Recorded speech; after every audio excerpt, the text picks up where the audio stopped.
Hi friends, welcome to my channel Smart Ed. My name is Alicia Sikandar, and as you guys know, I'm a preschool Montessori teacher, and today's topic of discussion is strategies to prevent overstimulation and foster deep creative play. What if I told you that having fewer toys, more intentional, stimulating, manipulative toys make your child smarter and more creative, more imaginative? Let's answer this question first. What is overstimulation when it comes to play in children? It's when a child gets involved in an activity to an extent where the purpose of the play is lost. Let's say they're playing with the cars. They start moving the cars here and there, making vroom vroom noises. For now, the play is fine. They're doing their job, they're playing. But later, that play escalates to hitting the carts together, to throwing the cars away, to being super loud, running around. And the purpose of learning through those cars is lost. That is overstimulation when it comes to play. So how to avoid it in an environment, an enclosed environment, in an indoor environment where we are encouraging safe play, where we're encouraging children to not fight with each other, to not get into arguments, and where our focus is for them to learn as much as possible. So in order to achieve that, first thing that we need to keep in mind as educators, as teachers, as parents, we don't mix the toys that don't go along together. Let's say there's a kitchen area, you put a table next to it that has all the loose parts on it. What's going to happen then? The kids are going to come, they're going to dump all the loose parts into the kitchen area. All the loose parts are going to get mixed. Now the children don't want to play with those loose parts. They're throwing it around. They're getting super messy. And the purpose of that play, that activity is lost completely. So first and foremost, you have to be very mindful in where to put which toy or where to put which activity so it doesn't hinder the play process of another activity and doesn't overstimulate the child in a way that the purpose of the activity and the learning is lost in that way. So let's say I had to cut that part because I kind of lost my thought there.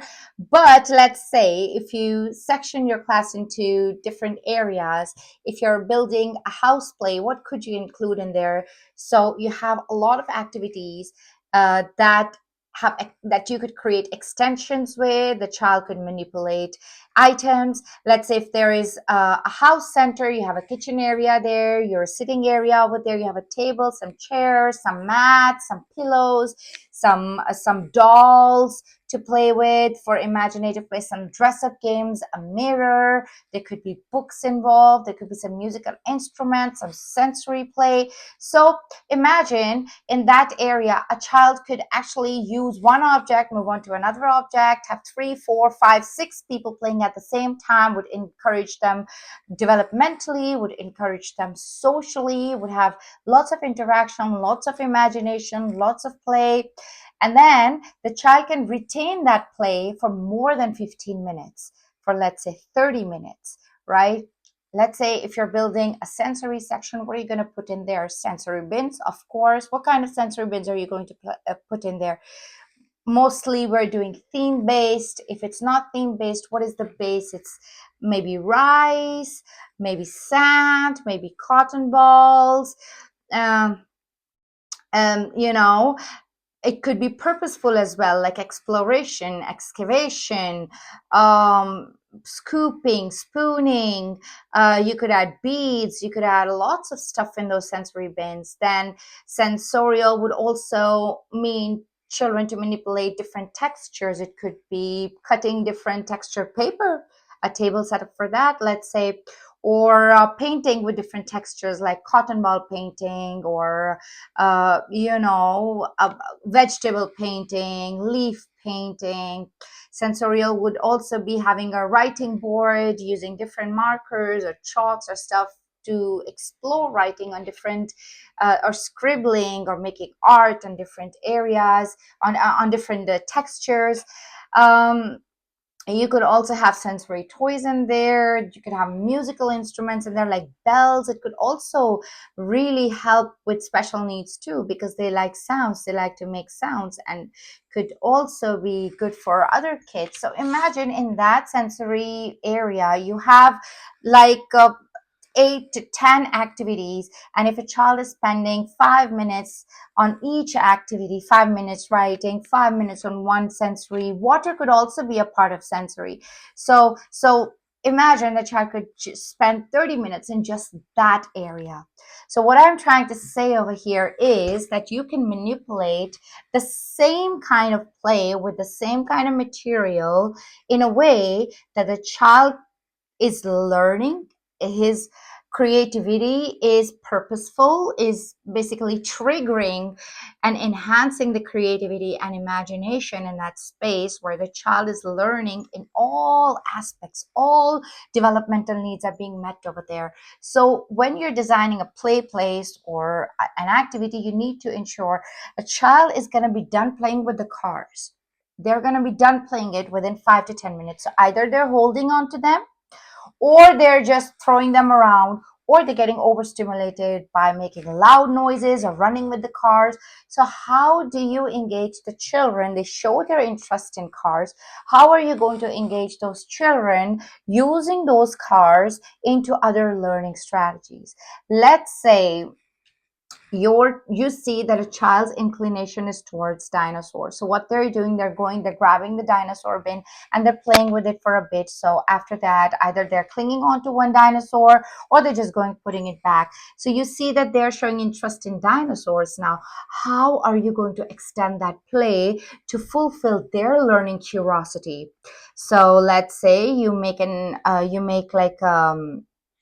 like a fossil table where you use Play-Doh and make fossils of those dinosaurs. You let the Play-Doh dry, the imprint stays there, maybe the child paints it, maybe the child labels it. So now what's happening is child is learning what fossils are. So we have science here, we have culture with history of dinosaurs, then we're learning parts of dinosaurs. We're learning about, okay, this is a fossil of the arm, this is a fossil of the teeth, this is a fossil of the foot, this is a fossil of the leg.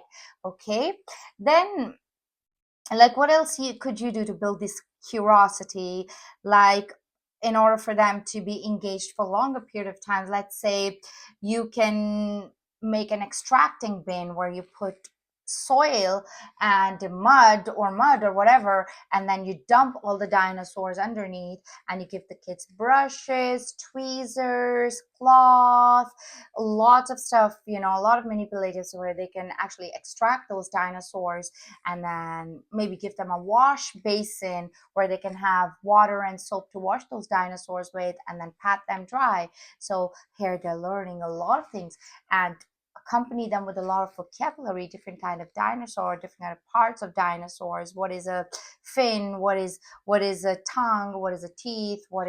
How do we write it with pictorial depiction? Maybe you can make a big chart next to that. So you can actually integrate a lot, like language, culture, art, science together, sensorial.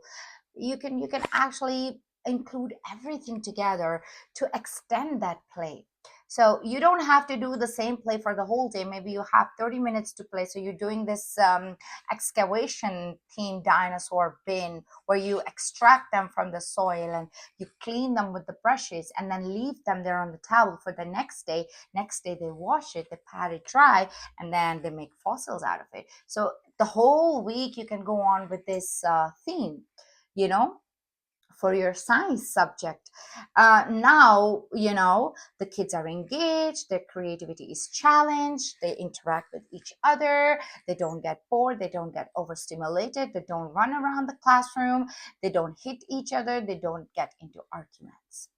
There's one more activity that's coming to my mind that we've been doing a lot of time is when you have that ice cube tray, you put little pieces, your little toys of dinosaurs or fish or anything in it, and then you mix salt and water, and then you use a dropper to melt that ice. You fill the ice cube palette with the dinosaur and the water in it, you freeze it, and then you do this science experiment with them. So like, this is just one example. You go on Pinterest, you go on Google it. You have so many things that you can just do by the theme of dinosaurs, so if your child is showing interest in planets, you can have a lot of activities designed especially for that, and then make a special corner for that, so that activity is not mixed with other activities, right? So sectioning your classroom, and and then changing those toys. Like, if you're doing dinosaurs, don't just restrict yourself with one bin of dinosaur that always comes out and the child play with it and it's gone, you know and then next time the child has to play with the same bin. So how long do you think the child will be interested in it? They won't be interested in it for more than twice a play or thrice a play. After that, they would be bored with that. So how many toys are you going to buy? Like, are you going to buy a toy every week for them to be engaged in science? No. You make extensions. You create activities out of activities to stimulate that learning process, right? I hope today's video helps some of the teachers and the parents out there who gets really frustrated and keep saying that, oh, our child just play with this toy for 2 minutes and then they just throw it away, and oh, we've been buying toys, they always want to buy new toys, because they get tired of playing with the same boring doll. How are you going to make that one doll into a play that is more engaging and that keeps them busy for a long period of time without overstimulating them? That's the art of teaching. That's the art of parenting. And that's what's going to challenge your minds. Okay, my friends, thank you for today. See you next time.